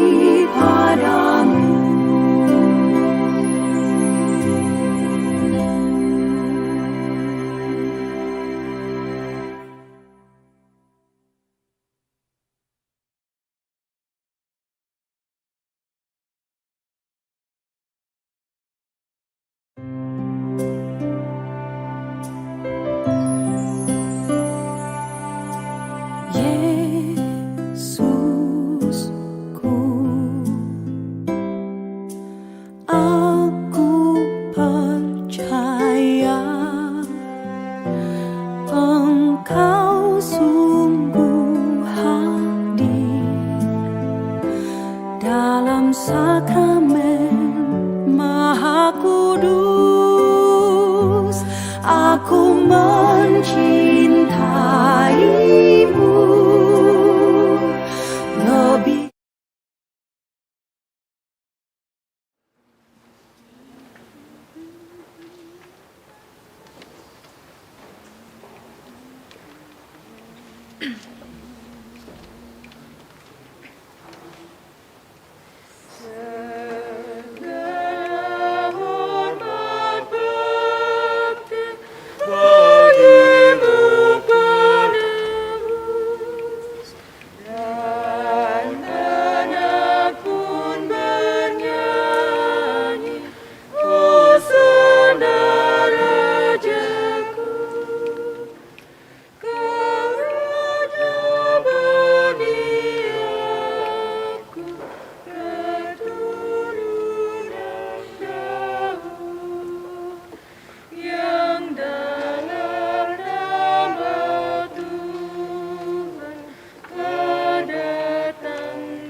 Ya Bapa, jika tak mungkin piala ini kulewati tanpa meminumnya, maka jadilah kehendak-Mu.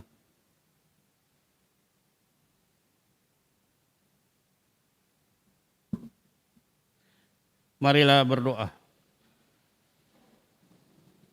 Ya Allah, kami yang telah dipuaskan oleh anugerah suci ini, kini bersujud memohon kepadamu. Semoga sebagaimana berkat kematian putra-Mu, Engkau membantu kami mengharapkan apa yang kami imani. Demikian pula berkat kebangkitannya, Engkau membantu kami mencapai apa yang kami tuju. Dengan pengantaran Yesus Kristus Putra Tuhan kami, hidup dan berkuasa bersama Engkau dalam persekutuan Roh Kudus, Allah sepanjang segala masa. Mari kita mendengarkan pengumuman untuk seluruh perayaan Pekan Suci.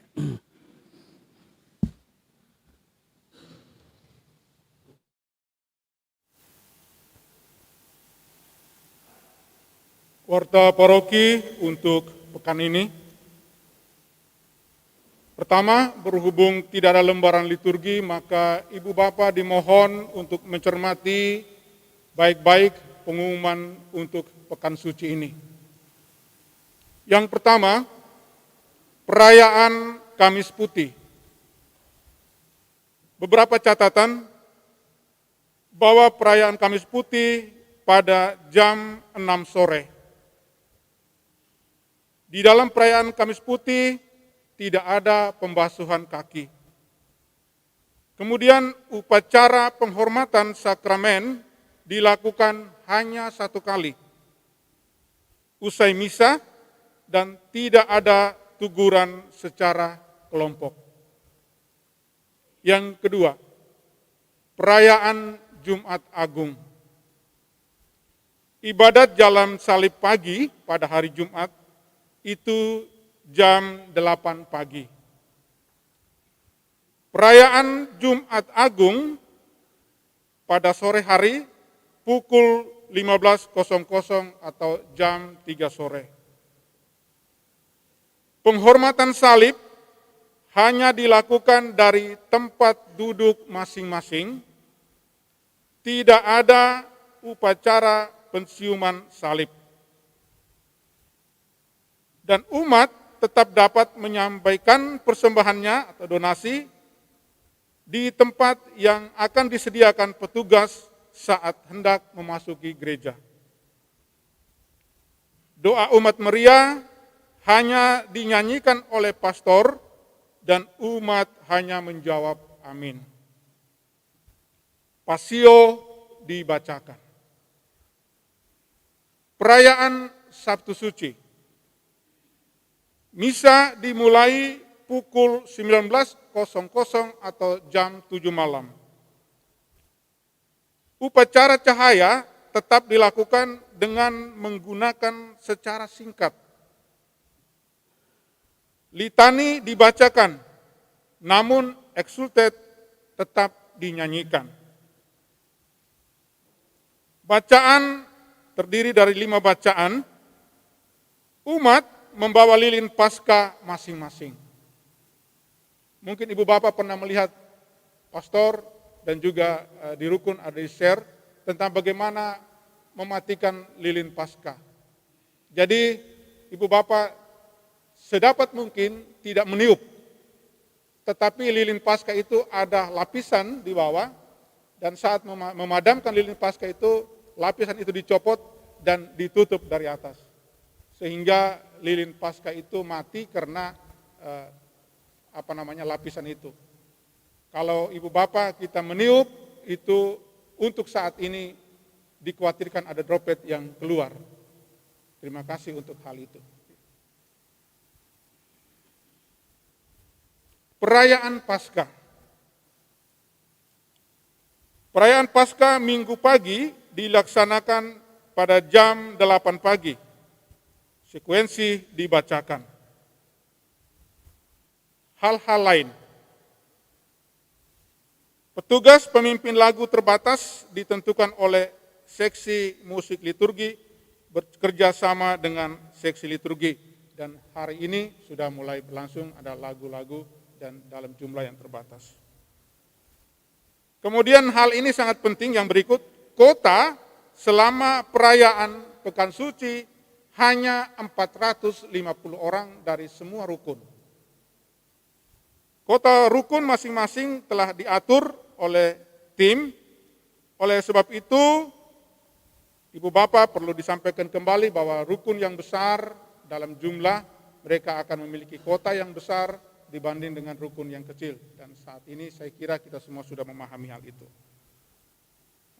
Yang berikut, kartu untuk misa akan berganti setiap perayaan. Dengan tujuan supaya orang tidak memiliki satu kartu dan itu dia tetap pakai sampai selama Pekan Suci. Jadi akan terganti kembali. Kemudian Sabtu 20 Maret sampai Minggu Paskah, seksi sosial mulai membuka bagi umat yang ingin berdonasi dalam berbagai bentuk bagi umat yang akan membutuhkan. Donasi disampaikan langsung ke seksi sosial di basement paroki. Yang berikut, batas akhir penyampaian amplop APP itu pada tanggal 2 April.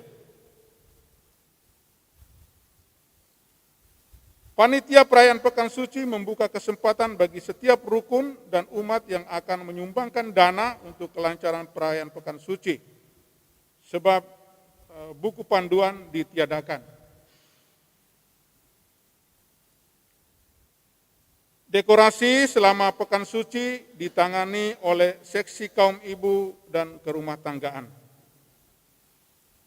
Seksi kesehatan akan menangani khusus pelaksanaan protokol kesehatan, terutama penerapan 4M, mengukur suhu, mencuci tangan, memakai masker, menjaga jarak. Yang berikut, bagi umat yang mungkin punya keluarga atau kenalan dari paroki lain yang mungkin mau mengikuti perayaan Ekaristi selama Pekan Suci ini, ditegaskan kembali bahwa mohon pengertiannya untuk tidak mengikuti perayaan Ekaristi di gereja sebab kota sangat terbatas. Jadi bagi keluarga yang mau mengikuti, silakan melalui live streaming. Selama perayaan Pekan Suci, umat diharapkan hadir 15 menit sebelum misa dimulai. Yang berikut, petugas pengatur umat akan membantu memfasilitasi ibu bapak, semua umat yang hadir, supaya dipastikan bisa menegakkan protokol kesehatan. Petugas pembersih gereja ditangani langsung oleh OMK di bawah koordinasi SKP. Segala kebutuhan setiap seksi dapat berkoordinasi langsung dengan Ketua Depa 1, 2, dan 3. Dan masing-masing seksi bertanggung jawab terhadap tugas yang diemban. Yang berikut.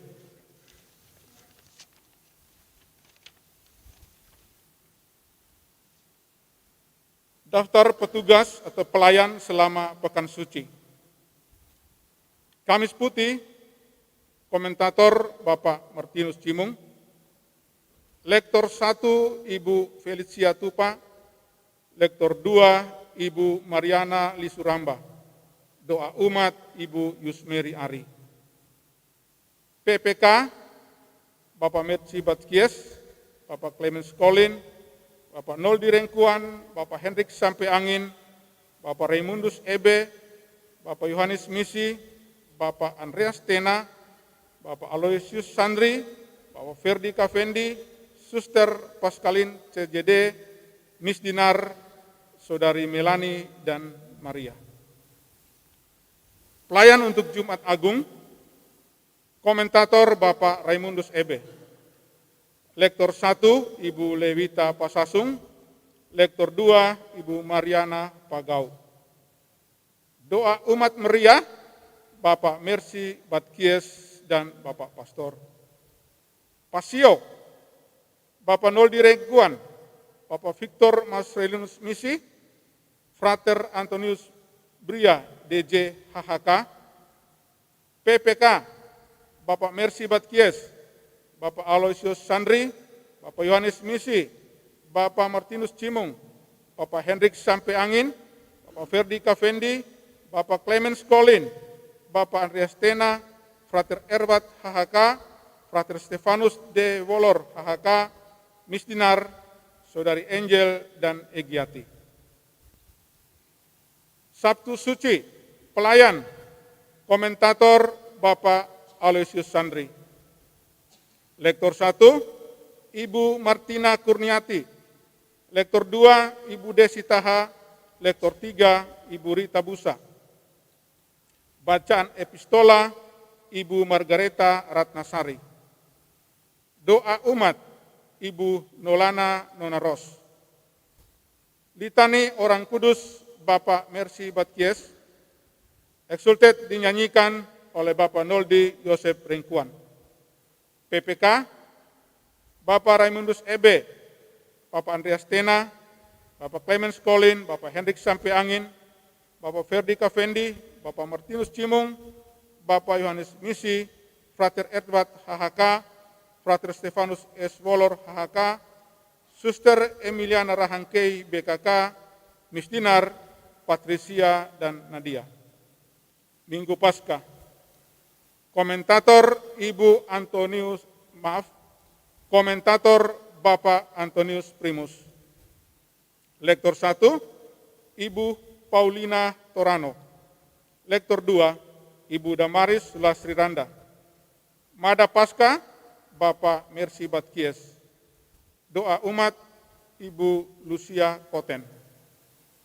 PPK, Bapak Raimundus Ebe, Bapak Martinus Cimung, Bapak Hendrik Sampai Angin, Bapak Clemens Colin, Bapak Andreas Tena, Bapak Aloysius Sandri, Bapak Ferdi, Bapak Yohanes Misi, Frater Antonius Bria Jihabut HHK, Suster Paskalin CJD, Misdinar, Saudari Esther, dan Elis. Untuk semua pelayan, ada jadwal latihan untuk pekan suci ini.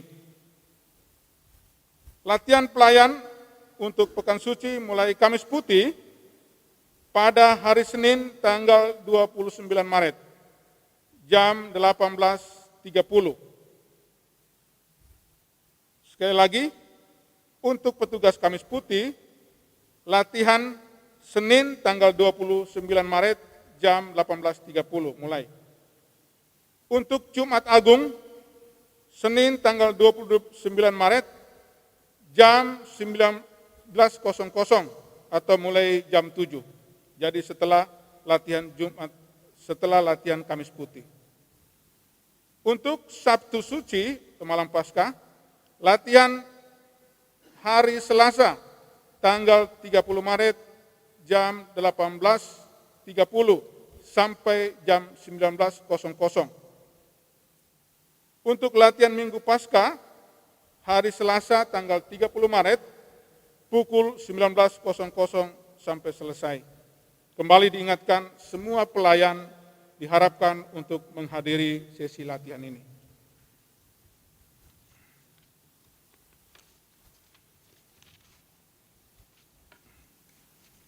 Yang terakhir,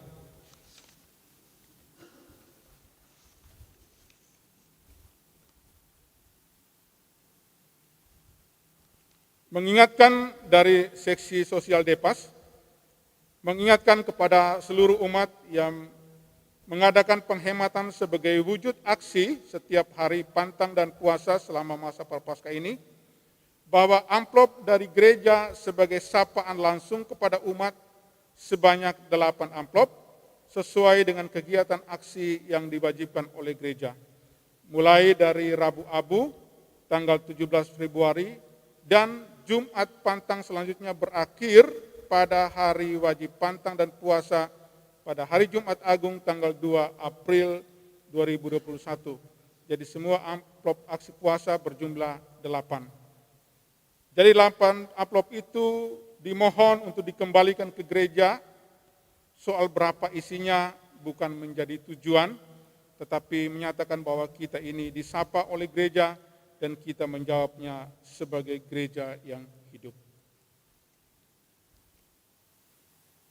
Sesuai dengan tema APP tahun 2021 ini, semakin beriman semakin solider, maka seperti biasanya setiap momen Paskah dan Natal kita bersolider dengan sesama lewat pemberian paket sembako. Maka sejak tanggal 20 Maret sampai nanti tanggal 3 April 2021 dibuka kesempatan berbela rasa bagi seluruh umat yang mau menyumbangkan sembako. Poskonya seperti biasa setiap hari di basement gereja.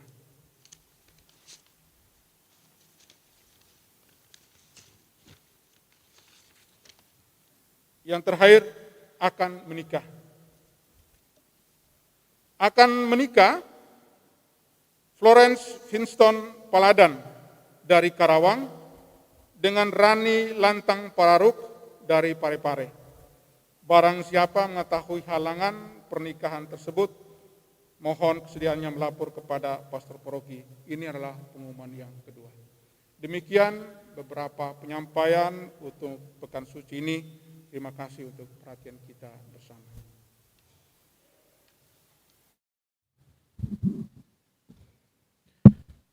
Ya, tambahan untuk menekankan pengumuman tadi, ada polemik di WA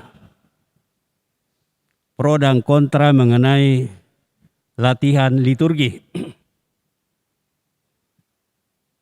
Ada yang keberatan kalau semuanya dilakukan, pembaca juga dilakukan segala macam. Saya tidak tahu apa latar belakang pertimbangannya. Karena kalau orang mempersiapkan upacara bendera 17 Agustus, orang rame-rame mendaftarkan anaknya supaya lolos menjadi petugas pengibar bendera. Itu dilatih 3 bulan. Tidak ada yang keberatan. Kita latihan 1 kali saja untuk seluruh petugas liturgi, sudah merasa dirugikan. Jadi mohon ya dilibatkan di dalam petugas liturgi yang mau berkorban. Tuhan lebih tinggi daripada bendera.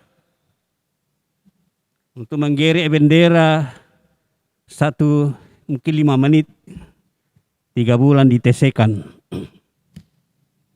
Untuk memuliakan Allah,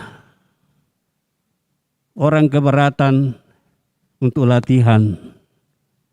Karena tidak ada untungnya memang. Kita tidak terkenal kalau kita menjadi pembaca, menjadi petugas PPK dan seterusnya. Tidak ada nilai plusnya secara dunia. Tapi kalau menjadi penggerek bendera, heboh satu kampung. Oh, anaknya ini terpilih, anak ini terpilih. Bisa jadi polisi, bisa jadi tentara, segala macam. Itu namanya beriman dengan kepentingan. Orang beriman tanpa kepentingan tidak perhitungkan saya rugi atau saya untung. Yang penting Tuhanku dimuliakan. Rahmat-rahmat berkat itu diatur oleh Tuhan sendiri. Tidak usah kita hitung-hitungan.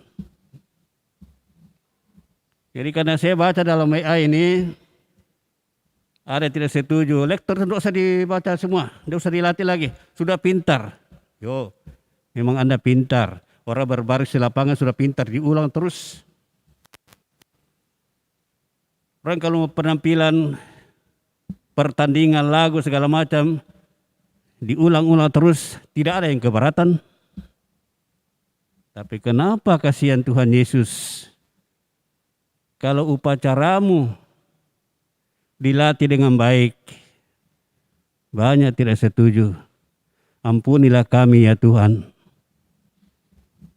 Maka tolong ditinjau kembali Tanya kembali siapa yang mau berkorban untuk Tuhan, itu lanjut bertugas. Kalau tidak mau datang latihan, silakan di rumah, kami bisa ganti. Tidak ada juga yang bertugas, bisa misa harian saja. Tidak ada pengaruhnya.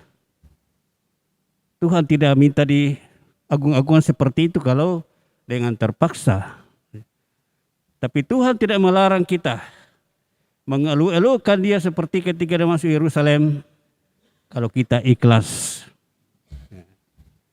Tuhan tidak mau dipercaya kalau hati kita tidak beres. Tapi hati kita beres, Tuhan senang dimuliakan. Jadi selama petugas pekan suci, kalau latihan tidak datang, kami anggap orangnya tidak setuju latihan, minta maaf, diganti saja. Tidak ada pun mengganti, tidak apa-apa. Tapi saya kira kita tidak bisa begini. Hanya latihan saja setengah jam, sudah mulai polemik, pro dan kontra. Siapa dirugikan dengan latihan ini? Apa harus kasih honor? Nah ini, tolong direnungkan ini. Minggu sengsara ini kita diminta bersengsara. Bukan mencari enak-enak. Bersengsara bukan untuk kepentingan diri. Bersengsara untuk memuliakan Allah. Maka semoga hati kita diterangi Tuhan. Kita ikhlas. Apapun yang Tuhan minta pada kita, kita ikhlas lakukan. Asal Tuhan dimuliakan. Terima kasih. Tuhan bersamamu. Ya Allah Bapa kami, ulurkanlah tangan-Mu yang perkasa untuk membela anak-anak-Mu ini. Semoga mereka setia pada kehendak-Mu dan Engkau melindungi dengan kasih abadi. Dengan pengantaran Kristus Tuhan kami. Semoga saudara sekalian diberkati oleh Allah yang Maha Kuasa, Bapa dan Putra dan Roh Kudus. Amin. Saudara-saudari perangkat kita, pada perayaan Minggu Palem telah selesai. Mari kita pergi, kita diutus merasakan dan menghayati sengsara Tuhan.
pasrah kepada